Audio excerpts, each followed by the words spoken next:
All right, Motorola Moto X 2014 versus Apple iPhone 6 2014. This is going to be an honest look at my experience with these two devices over the past few days.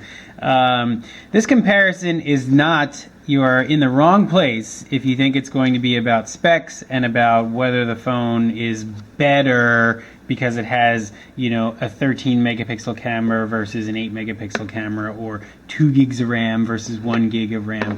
You are in the absolute wrong place for that. And a perfect example of that is I just watched a video on YouTube where the iPhone 6 with its only 1 gig of RAM smoked every other phone in a speed test, including the HTC One M8 and the Samsung Galaxy S5. So, like I've been saying forever, specs do not matter in terms of user experience. It's all about how the phone looks, feels, and operates in your hand. So, jumping right in, let's look at the sort of outside of these phones.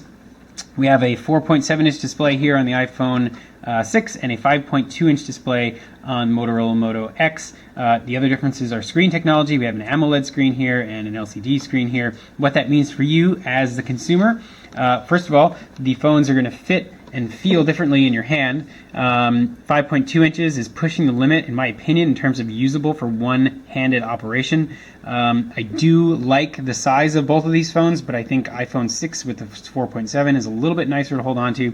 The thinness of the iPhone 6 also helps with that. The Motorola Moto X is a bit thicker, even though I wouldn't necessarily call it thick.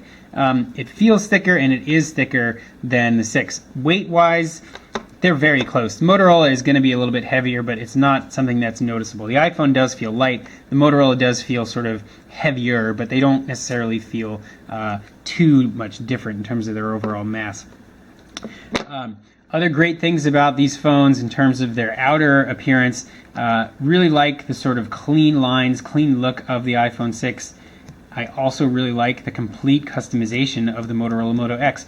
Motorola, with this started with the original Moto X, one of the only companies that allows you to completely customize the look of your device. We have a wood grain back here on the Moto X with a sort of green accent ring here around the rim of the phone, as well as the speaker grills.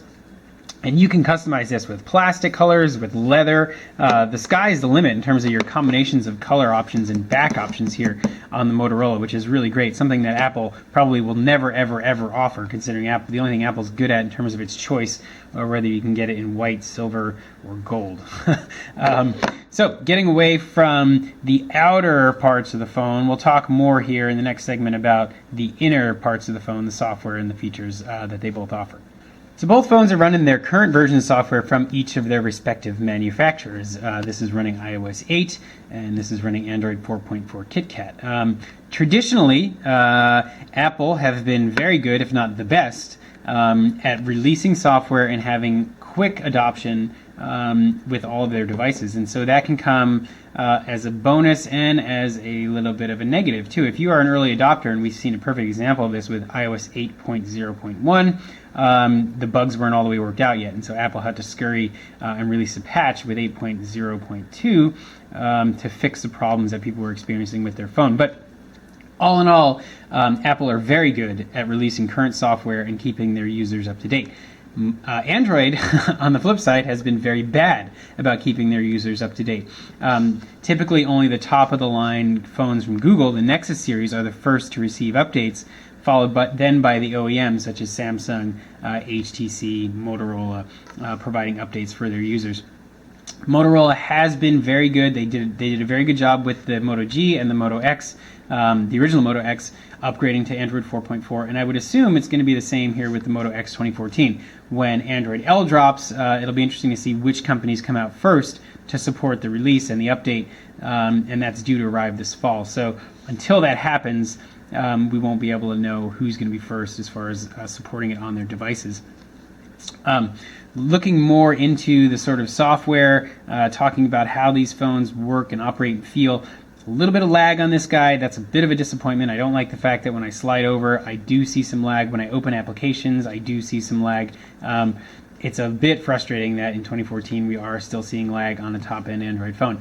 iOS 8, no lag whatsoever, very fluid, very nice user experience, typical of the Apple iPhone user experience.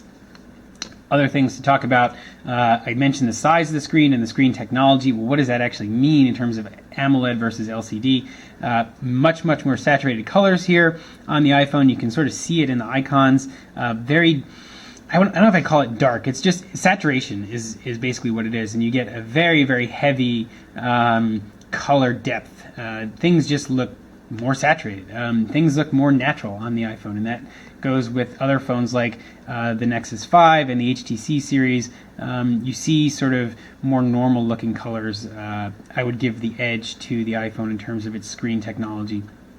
AMOLED on the Motorola is nice though. When the screen is off and you do have this active notification system here, this saves battery because these pixels, the dark pixels, aren't actually on, which is really nice. And so the only pixels that are on are these white ones here. So that does good for battery life.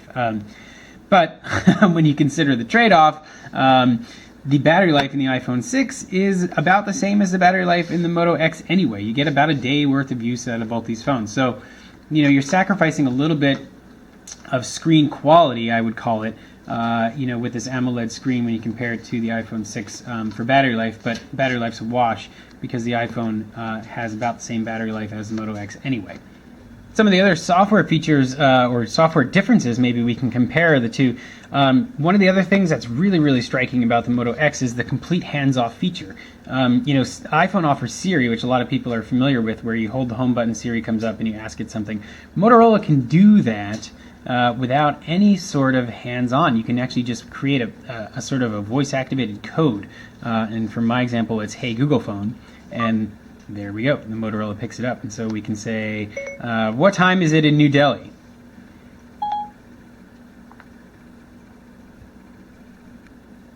We'll see who gets it first. In New Delhi, India, it's 1:05 a.m. Yeah, well, this had a lot of picking up to do because it heard my voice. Anyway, speed of Google Now sort of voice control can be a little bit frustrating. I find that as cool as that feature is, if the room is noisy or if you're in a vehicle, it's very hard for the phone to pick up your voice. You end up spending more time saying, "Hey Google Now, hey Google Now, hey Google Now," or whatever your voice control command is to actually get the phone to recognize it, than you would to actually just pick it up, press the button for the voice control, and have it listen to you. So that's a little bit frustrating. I mean, it's kind of approaching gimmick territory in my opinion. Another thing that's sort of a gimmick in my opinion too is there's some IR cameras, or I'm not sure if they're infrared or what they are, but they're little lenses in here that you can probably see on the video, and that's actually what detects your hand. And so you can wave your hand over your phone, and you can view your notifications, or you can reject calls and stuff. And that's kind of getting into Samsung gimmicky territory there, but it does work, and it's a nice little feature to have. But I don't really know if that's necessary. Something I probably won't use very often. Talk a little bit about camera quality here between these two devices. Again, 8 megapixel camera here on the left, 13 megapixel camera on the right. Camera quality goes to the iPhone. I'm sorry, but Motorola has completely dropped the ball in my opinion with the camera on this phone. It's probably one of the most disappointing things about this device is the fact that it has a 13 megapixel camera, but it doesn't hold its own against some of the other top of the line Android phones. Is the camera in this phone good? Sure, but this is a top of the line customizable device. Why doesn't it have an excellent camera? I don't know. Blame Motorola. It's just like what they did with the chip in the new Moto 360 watch. They put in an old Texas Instruments chip. Well, they've put in a crappy 13 megapixel camera in this phone, and so that's really disappointing. Apple, on the other hand, have thrown a very much improved camera into the new iPhone 6. They've made an additional improvement in terms of focusing speed and accuracy, and that's really great. Nice to have feature in this phone. The camera in the iPhone has always sort of been a benchmark for other companies to reach and to sort of supersede, and so the camera in this phone is great. Probably one of the only reasons why I really like using my iPhone so much is because of the camera. I much prefer Android, but the camera and the build of this phone just make it a pleasure to use, and so it's disappointing when companies like Motorola release a new phone and major features like the camera are left out of their equation. So final thoughts on these two guys here. This is a tough one. This is probably one of the toughest ones I've been forced to decide in a long time. I like both these phones, and I like them for sort of different reasons. I like the Motorola Moto X because of the hands-free features. I like the wood back. I like the fact that it's custom, that it feels like my phone. It's my design. It's my wood and green. It's my Android. It's my set up how I want to use it. That really appeals to me. I don't like the sort of AMOLED saturated screen. I don't really like the 5.2-inch display size. I don't really like the crappy camera. And I don't like the fact that I'm unsure whether or not it's going to get the latest updates from Google. iPhone, on the other hand, I do really like the build. I do really like the 4.7-inch screen. I do really like the screen quality, and I do really like the camera. And so when I pick up both these phones and I hold them and I decide which one I'm going to use for the day, it's very, very hard. It's very difficult for me to decide which one I want to take along with me. I really, really value both of these phones, but for different reasons. And so if I were you and you sort of agree with me and you like my opinion, man, this is a tough choice.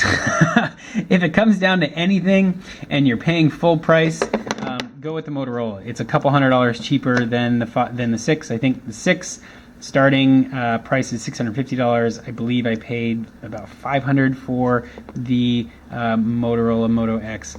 So coming down to cost, a little bit cheaper here, probably more value in terms of your hard-earned money with the Motorola Moto X. So hope you guys enjoyed this video. Don't forget to check out everything else I have on YouTube, and rate, comment, and subscribe.